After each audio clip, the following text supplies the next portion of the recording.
noite, senhoras e senhores. Muito bem-vindo ao nosso programa OAB em Debate.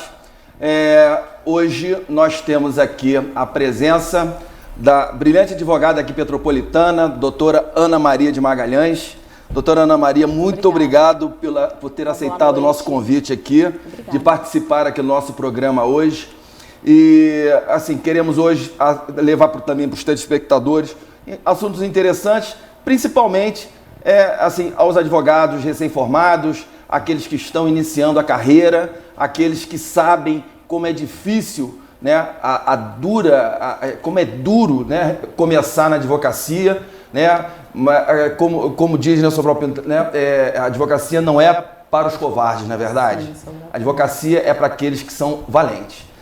Doutora, muito obrigado mais uma vez. Esteja em casa, nosso programa aqui está aberto para debates, né? Nosso objetivo é esse aqui, levar ao público a maior quantidade de informações a respeito, inclusive, da nossa profissão. Doutora, vamos lá.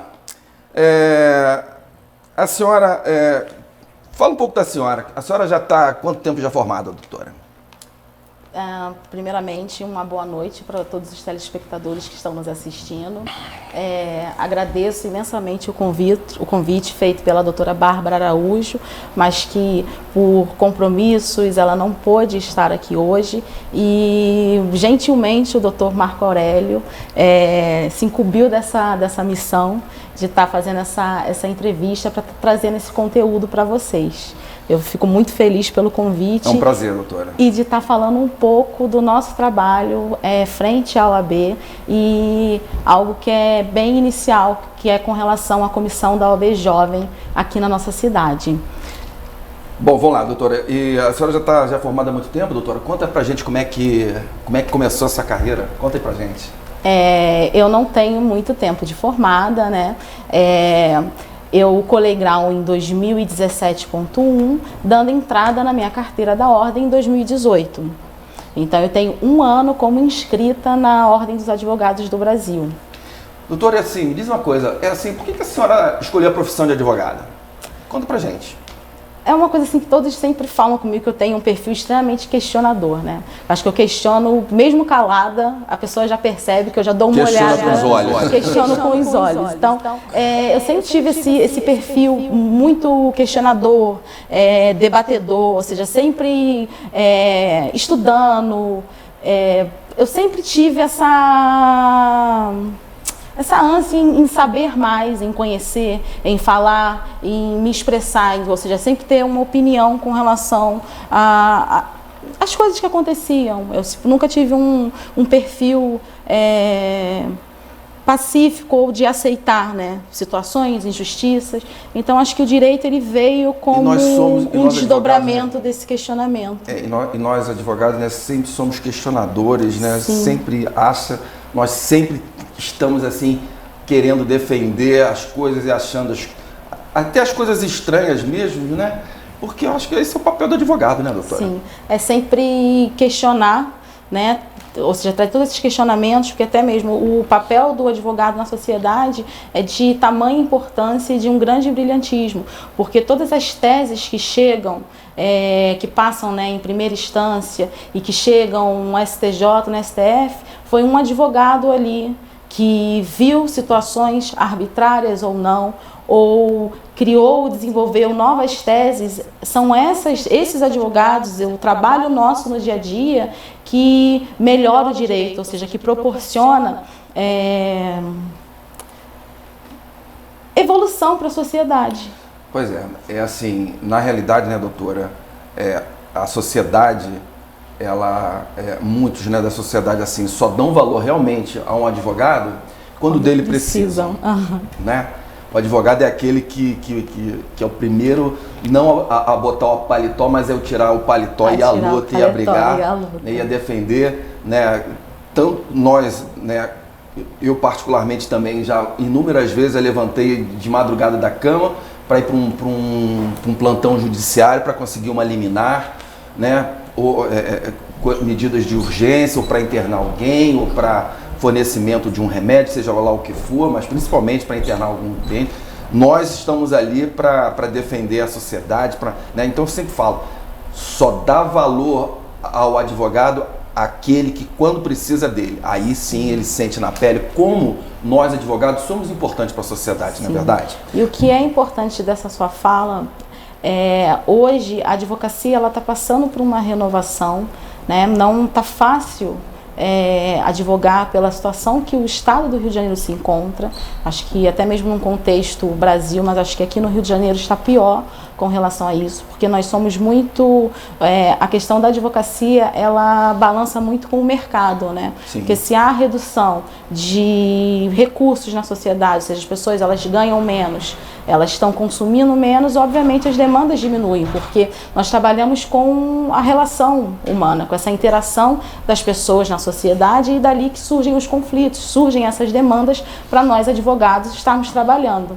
E como até mesmo você pontuou, hoje a advocacia ela tem caminhado para a preventiva, ou seja, quem está se especializando nessa questão de ser um bom negociador, que agora o papel do advogado é ser um bom negociador, ou seja, a gente conseguir puxar as partes para dentro do escritório, celebrar acordos, ou seja, sair dessa judicialização, hoje em dia, né? A mediação, e sair desse processo de judicialização, e porque não dá vazão, ou seja, o judiciário ele não consegue dirimir todos esses conflitos, e às vezes as pessoas saem sem aquele ideal de justiça, porque a morosidade, o tempo que se perde, o custo que se gasta, né, com o processo judicial. É importante também pontuar, doutora, que às vezes um juiz de trás de uma mesa com uma caneta na mão, sim, ele não tem o condão, às vezes, de resolver o problema, às vezes, de uma pessoa, de um casal dentro de casa, sim, de uma família dentro de casa. Às vezes ele não tem o poder, e às vezes são situações que até, não aqui desvirtuando o nosso assunto, mas é uma situação interessante, claro, né, que às vezes o juiz de trás de uma mesa ele não resolve o problema de um casal dentro de casa com a sua família, com litígios dentro da família ou com vizinhos, seja lá o que for, né?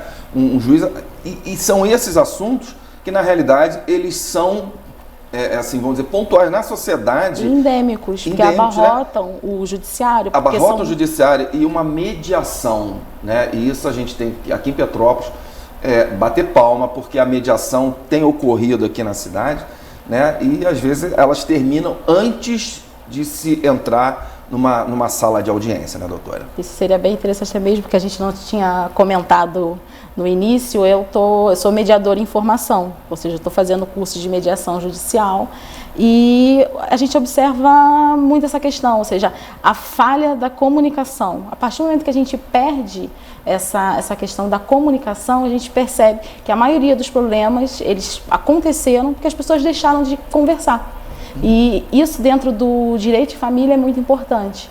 Então, a pessoa que trabalha com direito de família está se especializando nisso, ou seja, tem que estabelecer essa comunicação, ainda mais quando há menores envolvidos, porque você pode dar uma decisão que a pessoa, num primeiro momento, ela vai aceitar porque foi uma imposição, e daquela decisão, ou seja, aquele conflito não foi resolvido na sua essência, e continuar aquelas demandas porque, não vai visitar, porque eu não quero, alienação parental e várias outras coisas que surgem a partir dessa perda de comunicação. Né? E nem só isso, né, doutora? Eu acho que essa mediação, eu acho que ela até evita o ajuizamento de demandas judiciais, né? Sim.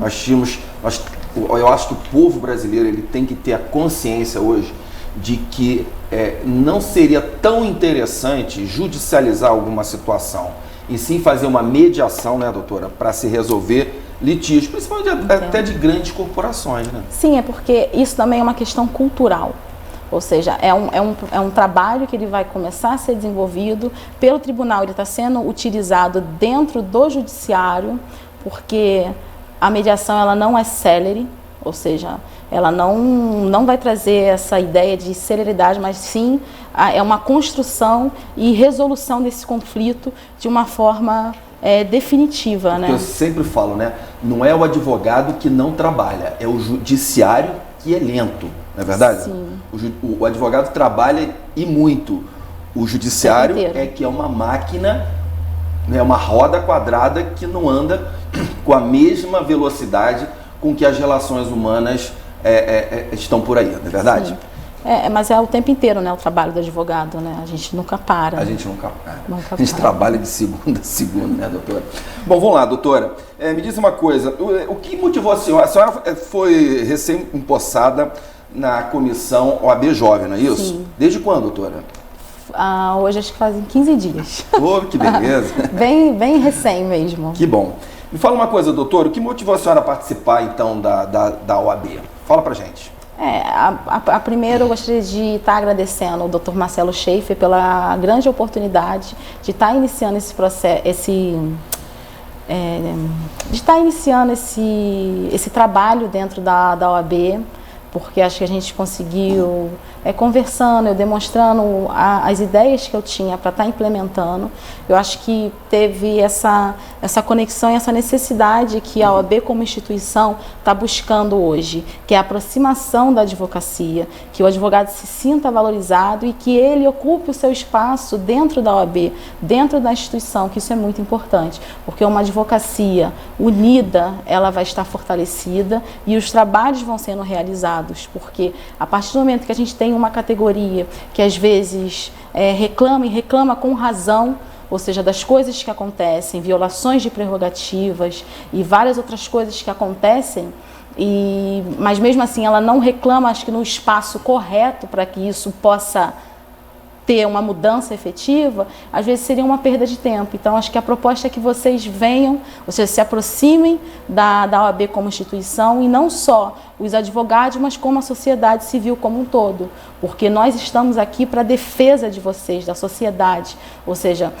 todos vocês que estão aqui nos assistindo, que queiram procurar a OAB, nós sempre promovemos palestras, eventos, nem todos os eventos são fechados apenas para a advocacia, a gente tem um espaço ali na Rua Marechal Deodoro, número 229, e que a gente toda semana... Toda semana temos palestras. 2 vezes ao mês a OAB promove palestras e eventos ali que são abertos ao público. Então eu já deixo esse convite para que todos vocês possam frequentar a nossa casa. Não só o advogado, também os estagiários, né? Sim, estudantes. Os estudantes, não é verdade? Porque são assuntos ali que são tratados que eles repercutem automaticamente na nossa profissão, na verdade? São temas atualíssimos. São as mudanças que estão tendo nas leis, né? Os novos comportamentos, enfim.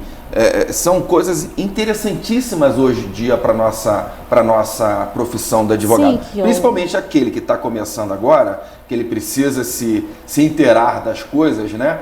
Porque o advogado ele começa completamente cru, não é verdade, doutora? Sim. Só retomando que você tinha feito a pergunta com relação à forma como eu cheguei na OAB, né? Eu me formei em 2017.1, mas eu já tinha prestado o concurso 2016 da OAB. Só que eu ainda estava estudando, eu preferi fazer a prova antes, porque chega a TCC, né? Acho que todos os estudantes, todo mundo que já passou por isso sabe como o final do curso é muito corrido, a questão das incertezas, não sei, eu vou sair, eu vou estar trabalhando, como que vai ser o meu futuro daqui para frente, né? A gente fazer essa transição dos bancos escolares para estar ingressando numa vida profissional. Então eu optei por fazer a prova da OAB antes e depois... terminando a faculdade, e eu dei entrada na minha carteira da OAB em 2018. Então, hoje eu tenho 1 ano e alguns meses como advogada, ou seja, inscrita na OAB. E fala aí, doutora, a senhora se sente feliz na profissão de advogado? Sim, muito. Tem todos os desafios, como todas as profissões. A nossa, às vezes, é uma missão... Sacerdotal. Sacerdotal, ótima palavra.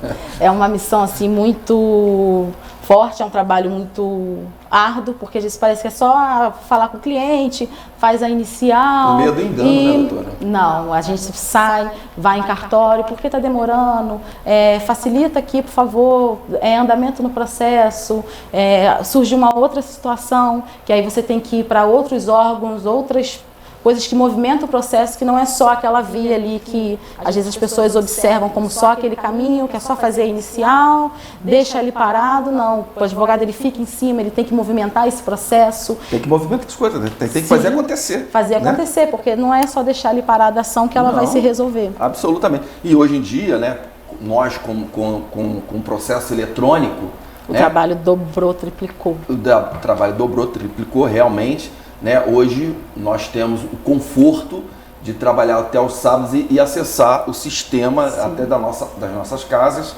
né? E ver os andamentos do processo. Enfim, ficou mais fácil para o advogado com o advento do processo eletrônico, que realmente foi um marco importantíssimo, né, na advocacia no Brasil. Eu desconheço, me parece que alguns estados ainda da federação ainda não têm processo eletrônico, não é verdade? Sim, o processo eletrônico ainda é uma questão de uma controvérsia, porque a ideia era de trazer essa celeridade que, de fato, já comprovaram que ele não trouxe essa celeridade. Trouxe sim para o advogado, que tem que trabalhar cada vez mais e estar cada vez mais atento aos prazos, porque vai para o Ministério Público, rapidinho já retorna. Então já está contando um prazo para você ali que às vezes poderia ter um tempo maior, porque um advogado que é início de carreira ou o advogado que tem mais experiência está movimentando 500 ações, ou seja... É verdade, e para quem não sabe, né, o advogado está sempre brigando com prazo, né? Sim. Porque nós temos prazo, nós não podemos nunca perder os prazos, porque às vezes o direito do nosso cliente é prejudicado, perece por conta da perda de prazo. Então nós temos que estar sempre atentos nós temos sempre, né, o próprio sistema consta lá os prazos que nós temos e nós temos que correr, né, doutora? Sim, e com relação ao processo eletrônico, é a documentação, que antes de você receber a documentação do seu cliente, as cópias você juntava, fazia inicial e ia lá distribuir no projeto e chegava lá, eles montavam o teu processinho, pronto. Hoje não, você já faz já tem uma demanda diferente, você pega as cópias, aí escaneia. Escaneia tudo. Aí depois o documento está muito gigante para o arquivo. Aí você tem que escanear tudo de novo. Então são coisas que também surgiram com o processo eletrônico que aumentou o trabalho do advogado. É verdade, né? Antigamente, quando eu comecei a advocacia, nós tínhamos a máquina de escrever, né? Aquela velha máquina de escrever. Hoje nós temos o computador e facilmente com o nosso token nós acessamos todo o sistema do judiciário. Melhorou de um certo ponto, infelizmente, como sempre nós batemos na mesma tecla, o judiciário é uma máquina, é uma roda quadrada, ela custa a rodar, infelizmente, né, porque a sociedade gostaria que o processo andasse mais rápido. Volto a falar, né, doutora? Nós sempre recebemos aquelas reclamações, doutor, meu processo não anda. Não anda não, o judiciário que funciona. Mas infelizmente. Doutora, vamos lá. Explica aqui para os nossos telespectadores quais são os projetos hoje para a comissão da OAB Jovem. A senhora poderia enumerá-los? Claro. Assim, tá bem recente, mas já contamos com o Instagram, tá? Que é o @OABjovem_Petrópolis. E ali vocês já podem observar como que vai ser desenvolvido o nosso trabalho. Porque já tem questões de cursos, palestras que estamos divulgando, né, na página no Instagram da OAB Jovem, e a proposta é justamente de aproximação com os estudantes de direito, os estagiários e essa advocacia iniciante, porque até ressaltando a questão da nomenclatura, porque fala como OAB Jovem, mas jovem no sentido do momento que você nasce para a instituição, e você nasce para a OAB quando você adquire a sua carteira. Sim. A sua carteira como advogado, é nesse momento que você vai estar sendo o que é uma advocacia jovem, uma advocacia iniciante. E isso vai do seu 7º período como estagiário, né, até 5 anos após você receber a sua carteira da OAB.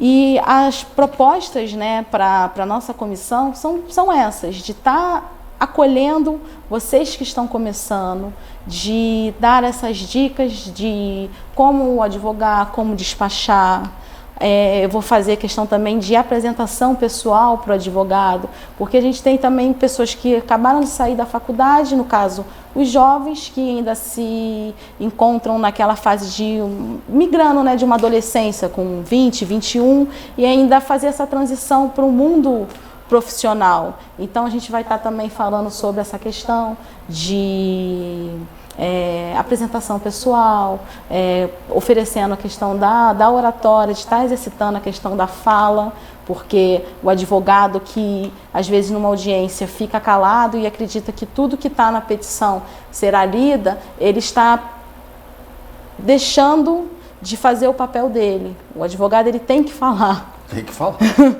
O principal da nossa área é a fala. É a fala, né? Não só a escrita, mas às vezes perdidas muitas oportunidades em audiência quando o advogado não se manifesta. É verdade. E, como havia falado, a gente sempre vai estar também amparando a seccional, ou seja, nos eventos, porque a gente conta com inúmeras comissões dentro da OAB, que já existem há bastante tempo, de direito previdenciário. Temos a OAB Mulher com a doutora Priscila Braga, que foi ali que eu iniciei o meu trabalho institucional. Que inclusive a doutora Priscila Braga faz um trabalho excelente, excelente, né? Ou seja, ela que capacita, né, nós mulheres para ocuparmos esses espaços de liderança, e eu tenho muita gratidão por ela, por ter sido o primeiro contato que eu tive com a OAB, foi dentro da OAB Mulher. O doutor Marcelo Scheif, que acho que não há tanta assim, mais necessidade de falar e de pontuar, né, todas as qualidades que ele tem como presidente, de estar à frente dessa instituição, que é um trabalho também muito difícil, porque a gente às vezes não consegue agradar a todos. Com certeza. E tá, mas é verdade, né? Nem Jesus Cristo, né, agradou a todos, mas está nesse ponto assim, de mediano e de estar trazendo essa união para dentro da nossa subseção. E também mais um que a gente não pode deixar de esquecer, que é o Dr. Hélio Moura, que fez aniversário ontem. Dr. Hélio Moura, nosso querido colega, Dr. Hélio Moura. Hélio Parabéns, Moura, doutor. Parabéns, deixando um beijo pro Dr. Hélio. Isso aí. E, doutora, mais assim, dentro até da OAB Jovem, existe também abertura para que esses jovens eles se manifestem, eles façam um trabalho também de interação entre a senhora e eles. Como é que é? Total, porque a proposta é justamente essa proximidade, porque a gente vê a OAB sempre está oferecendo palestras com conteúdo muito bom, e às vezes a gente não tem esse quórum de público, às vezes até mesmo pela questão da informação, ou seja, não chegar às pessoas interessadas ou às pessoas com disponibilidade de tempo para que frequente essas palestras, esses cursos que promovemos. E no caso, a proposta também principal é de estar ensinando a esse jovem advogado, a esses estudantes, desde o início, o que é a OAB como instituição, ou seja, a questão de prerrogativas, que a gente vê cada vez mais o advogado tendo prerrogativas violadas. Sim, isso é uma pedra no nosso sapato, né? Nós temos que tirar essa pedra do nosso sapato para que amanhã ou depois nós não tropeçamos nela, né, doutora? Não é verdade? E essas prerrogativas violadas, e sequer o advogado toma conhecimento que teve uma prerrogativa violada. Porque se ele não sabe, se ele não tem conhecimento do código de ética, da questão dessas prerrogativas, quais são os direitos dele como advogado, às vezes chega no cartório, não vai ver o processo, ou vai na delegacia, preciso de procuração para que você acompanhe o seu cliente, ou seja, absolutamente, coisas que violam a prerrogativa, e às vezes esse advogado não tem conhecimento. Não tem conhecimento. Então esse vai ser o nosso trabalho, ou seja, incubador, de desde o início estar trabalhando com esses advogados para não aviltamento de honorários, porque isso também dificulta o trabalho daqueles que já estão há mais tempo na advocacia e que se desenvolveram nesse mercado. Então, quando a gente chega, às vezes, a um advogado mais jovem e promove o aviltamento de honorário, ele está se desvalorizando e desvalorizando os seus colegas que já estão há mais tempo e a advocacia como um todo. Então, isso tem que ser trabalhado, tratado e, obviamente, amparado, porque também a gente tem que ter uma questão de um ponderamento, e educando essa advocacia que está chegando para que isso não ocorra.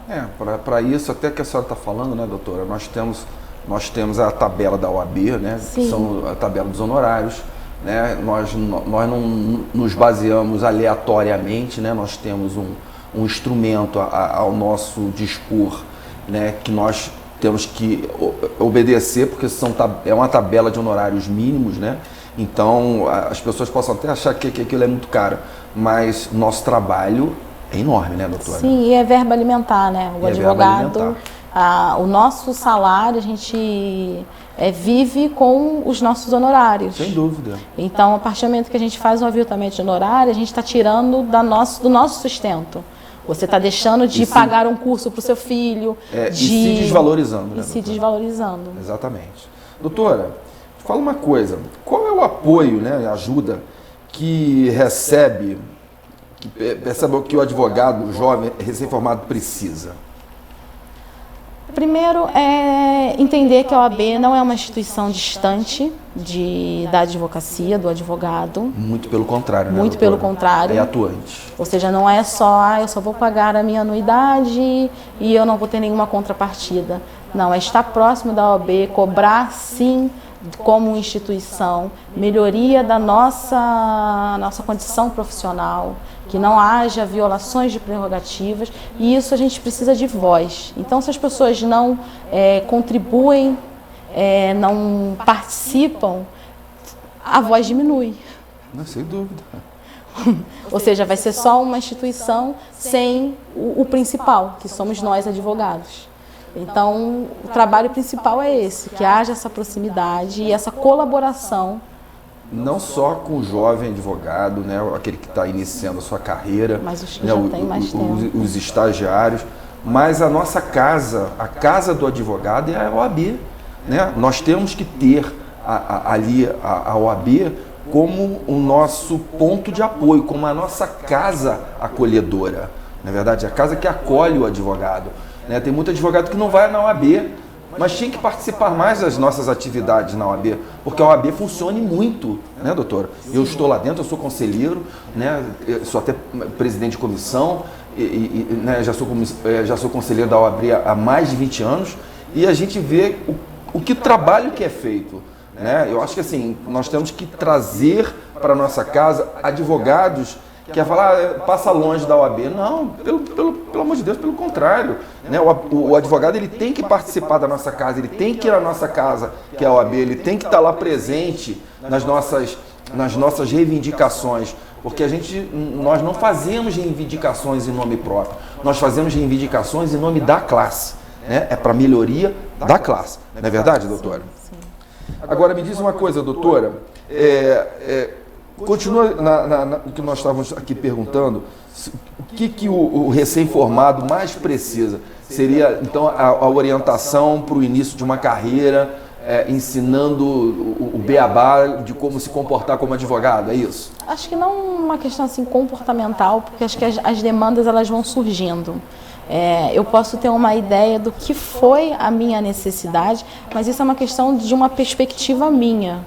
E cada um, né, como advogado, como início de carreira, vai ter a sua necessidade. E o nosso foco é de tentar atender a essas necessidades. Porque às vezes a necessidade de ter um posicionamento melhor com relação à fala, ou tem uma timidez muito grande, ou não sabe cobrar, porque tem essa questão também, como que eu atraio o cliente, como eu vou trabalhar, cobrar dentro da tabela, e essas coisas você não aprende na faculdade e você não... às vezes não sabe nem cobrar, né? O cliente não sabe fidelizar. Então são coisas básicas que também se encontram obstáculos. E outro ponto também crucial é a questão da propaganda dentro da advocacia, sem que haja violação do nosso código de ética. Porque nós, como advogados, nós temos limitações expressas com relação à forma como a gente pode se divulgar. Então, às vezes a pessoa está iniciando com aquela vontade, aí faz um cartão, faz um folder, faz alguma coisa que daqui a pouco ela vai receber, vai ser representada dentro da OAB e está respondendo o processo administrativo, estando recém-informado, porque não procurou saber ou não tinha nenhum suporte com relação a essas talvez questões. Até seja tem empolgação daqueles advogados que estão começando, né? Que existe limitação para isso, não pode, né, tem que passar pelo crivo da OAB, tem que saber como é que se faz propaganda, não se pode publicar no jornal simplesmente com aquele objetivo de angariar clientela, mas, não assim, pode, existe vedação legal para isso. Né? Não apenas dos jovens, mas a gente vê também pessoas com mais tempo, com certeza, e que utilizam dessa prática e não sei se por desconhecimento, enfim, acho que não cabe entrarmos nesse mérito, mas pode ser até mesmo por, não, assim tá ok, não tá. Não tá. É isso mesmo. Agora, doutora, me fala uma coisa, esse seu projeto, né, a OAB Jovem, né, ele também já está nas redes sociais? Sim, eu já tinha até passado, que é o @OABjovem Petrópolis, que já pode estar acompanhando, que aí vocês já vão vendo que já há uma movimentação, né, da nossa comissão, e eu já estou compondo, né, os membros dessa comissão. Por hora eu tenho como minha diretora-geral, a doutora Aline Mansur, que ela também está sendo assim, o maior suporte nesse início para a gente estar montando as artes, montando a cara de como vai ser a OAB Jovem. Eu queria até deixar um agradecimento para a doutora Aline Mansur, que está sendo agora, nesse momento inicial, o meu braço direito na comissão para a gente implementar. E vários outros colegas, assim, cheio de competências e muito gás para a gente impulsionar esse projeto. Pois é, doutora, mudando um pouco, né, o assunto da OAB Jovem, como é que a senhora vê hoje o crescimento absurdo de agressões à mulher aqui na cidade de Petrópolis?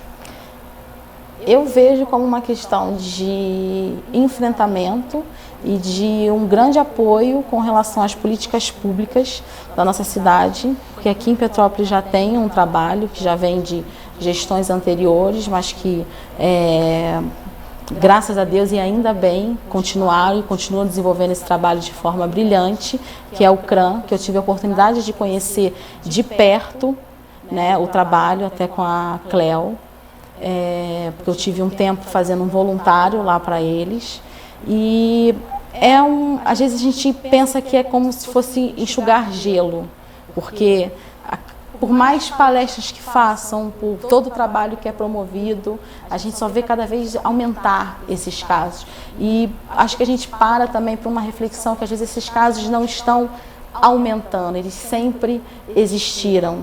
No caso, hoje que as está mais em pessoas, voga, né, doutora? Sim, mais em voga, e acredito que as mulheres elas estão encontrando eco na sociedade, estão tendo essa oportunidade de falar que elas sofrem por uma violência sem ter a vergonha que se tinha antigamente. E isso não vai só da questão de uma classe marginalizada. A violência contra a mulher, ela atinge todas as esferas. Então isso também foi uma mudança de paradigma, de visão, de que essa fala é minha, como é de vocês aí do outro lado, ou nós mulheres que de repente nunca passamos por uma situação dessa, mas já conhecemos ou vamos conhecer alguém que possa estar sofrendo, sendo vítima de violência. Pois é. E todo dia, nós quando ligamos a televisão para assistir os telejornais, nós sempre, infelizmente, nós nos deparamos, né, com cenas, às vezes são os vídeos, né, de câmeras de casas, de lojas, enfim, onde presenciamos agressão à mulher, né? Lamentável. Sim. E agora, né, hoje chegou a notícia que foi sancionada a lei pelo atual presidente da República, Jair Bolsonaro, de que aquele, né, que agride a mulher, ele vai ter que pagar os custos ao SUS pelo desembolso do Estado de dinheiro para curar a mulher agredida, né? eu acho uma lei fantástica, sinceramente. Eu acho que a coisa só funciona, na realidade, é quando pega no bolso dos outros. Né? Aí a coisa funciona. Botou a mão no bolso do homem, pula, não é verdade? O que a senhora acha? Fala a sua opinião também, doutora. Ao primeiro momento, acho que também a questão do ressarcimento aos cofres públicos é algo incrível de acontecer, porque toda demanda que acontece, ou seja, um acidente, questão da violência, isso é um impacto muito grande que vai no meu bolso, no seu, vocês aí em casa, ou seja, todos nós como contribuintes, todas essas demandas, pagamos esses gastos, a conta, né? Pagamos a conta, ou seja, isso é um grande rateio, só que não é um rateio feliz. Eu acho que vai ser um grande avanço também, porque é só o início, mas eu acredito que vai ter também uma lei, talvez não vai demorar muito, para aqueles que causam acidentes em via pública, né, além do seguro, mas enfim, aqueles que causam prejuízo, que o Estado também é obrigado, né, o SUS a pagar. Eu acho que tem que ser, eu acho que quem dá o prejuízo, a lesão, enfim, que tenha que recorrer a um hospital de saúde pública, né, um sistema público de saúde, altíssimo. Tem que ser, eu acho que tem que reembolsar realmente o Estado. Eu acho que é somente o início. A nossa sociedade está mudando, está mudando como um todo, não é verdade? Sim. Mas ainda é necessário que hajam políticas públicas para essas mulheres agredidas, para esses homens agressores, ou seja, não só a questão do pagar, né, pela agressão, mas é necessária a questão do tratamento, um trabalho preventivo que já vem sendo feito, mas a gente tem que debater cada vez mais essa questão da violência contra a mulher e buscar o tratamento, porque são ciclos de violência. A mulher que sofre violência e o homem que é agressor, eles continuam nesse ciclo de violência e depois eles procuram pessoas que estejam nessa mesma condição. Que quase sempre uma mulher, quando é vítima de violência, não generalizando obviamente, mas ela já vem de um histórico familiar e de que ela reconhece às vezes aquela condição dela como normal, ou seja, ela não percebe que ela está dentro desse ciclo de violência, porque isso já vem de uma questão histórica e familiar, e o homem agressor também. Então é uma questão de saúde pública também, e que é melhor e bom ser visto pelas autoridades como um problema de saúde, e não só a questão repressiva ou reparativa, mas é necessário um trabalho forte com prevenção e tratamento. E reeducação também, principalmente dos homens, né? Que mulher não se agride, né? A mulher ela tem que ser tratada. E da própria mulher também. Exato. Que às vezes a própria mulher ela tem comportamentos machistas que sequer percebemos. Que às vezes a gente tem posturas de falar e de sem querer agredir outra mulher, ou seja, em questão comportamental, e que está enraizado de uma fala machista. Verdade. Doutora, voltando ao nosso papo aqui, da OAB Jovem, fala aí, qual é a movimentação da OAB Jovem? Fala aí pra gente. A movimentação da OAB Jovem, aqui em Petrópolis, nós estamos primeiramente organizando a casa, né? Ou seja, arrumando a casa. Então, a gente já está perto do final do ano, e então a gente não vai estar promovendo nenhum evento pela OAB Jovem, mas a gente pode sim estar apoiando outros dentro da nossa subseção. Mas para esse ano a gente vai ter um grande evento, que ele ocorre uma vez por ano no Brasil inteiro, né? Que aí vai sendo, cada estado vai sediando esse evento, que é o ENJA, que é o Encontro Nacional da Jovem Advocacia. E onde vai ser? Pela primeira vez, o estado do Rio de Janeiro vai estar sediando esse evento e vai ser no Armazém da Utopia, que fica ali no Pier Mauá. Que aí vão ser nos dias 7 e 8 de novembro, tá? Que é uma quinta e uma sexta-feira, então acho que é um dia bem tranquilo e de fácil acesso, né? Porque quase sempre todos esses eventos, né, jurídicos, seminários, eles são muito caros e eles são fora do estado. Então já a demanda é muito maior e inviabiliza para muitos advogados, ainda mais a advocacia iniciante. Com certeza. Então vai ser que data mesmo, doutora? 7 e 8 de novembro. 7 e 8 de novembro. É uma boa oportunidade para aqueles recém-formados, né, doutora? Para os estagiários, os estudantes de uma forma geral, não é verdade? Sim, porque esse evento a gente vai estar contando com a advocacia, que vocês também estão convidados. Oba! Não é só para a advocacia iniciante. Não é clube da bolinha, né? Não é clube da bolinha. Então a gente vai estar recebendo os estudantes, advocacia iniciante, os advogados e demais áreas, ou seja, é aberto para todos os públicos. E para maiores informações, acessar o www.enjario.com. Lá vai ter todas as informações, porque esse evento vai contar com 40 painéis e vão ser painéis simultâneos, então não vai ser aquele evento maçante, engessado, em que você senta e fica aguardando aquela troca de palestrantes. Então a gente vai estar numa grande interação, né, para promover o quê? Conhecimento, essa interação com outros advogados de outros estados e muito networking. Ai, que bom. E vai ter muitas oficinas, então, lá para... Sim, vai ter expositores, né, com livros. Então, a gente vai ter questão da praça de alimentação, ou seja, vai ser um evento completo. E ao final de cada dia também a gente vai ter um happy hour. É a parte que o pessoal mais gosta, né, doutor? Sim, com certeza. Tá. Bom, seus telespectadores, terminamos aqui nosso programa hoje, Advogados em Debate. Agradecemos enormemente o público, de uma forma geral. Eu sou o Dr. Marco Aurélio Santos Gomes de Araújo, advogado militante aqui na cidade. Doutora Ana Maria de Magalhães, muito obrigado pela sua presença. Foi um prazer aqui mostrar para os nossos telespectadores o que é a OAB Jovem. Muito obrigado, boa noite e até a semana que vem.